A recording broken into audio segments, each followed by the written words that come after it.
नमस्कार बच्चों, आज हम शुरू करेंगे हिंदी व्याकरण पार्ट 1 भाषा और व्याकरण। बच्चों, भाषा क्या है?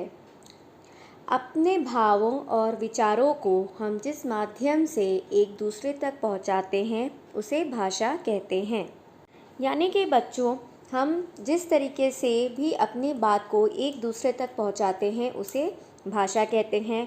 भाषा के दो भेद होते हैं, लिखित भाषा, मौखिक भाषा। लिखित भाषा वह भाषा है जब हम लिखकर अपने विचारों को एक दूसरे तक पहुंचाते हैं और उसे पढ़कर समझते हैं तो उसे लिखित भाषा कहते हैं।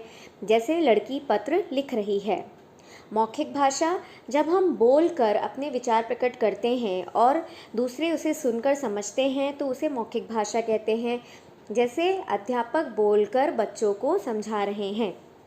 बच्चों, हमारे देश में कई राज्य हैं और उन राज्यों में अलग अलग प्रकार की भाषाएं बोली जाती हैं, जो कि इस प्रकार से हैं। भारत के अलग अलग राज्यों की भाषाएं इस प्रकार हैं।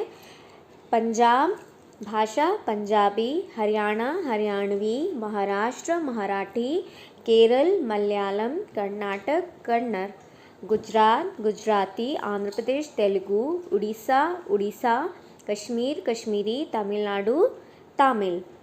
अब बच्चों हम पढ़ेंगे लिपि। बच्चों, लिपि किसे कहते हैं? भाषा को लिखने के लिए निश्चित किए गए चिन्हों को लिपि कहते हैं।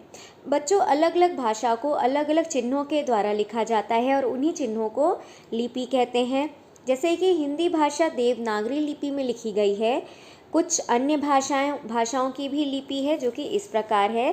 संस्कृत, हिंदी, गुजराती, पंजाबी, उर्दू, अंग्रेज़ी, बांग्ला। संस्कृत हिंदी गुजराती की लिपि है देवनागरी।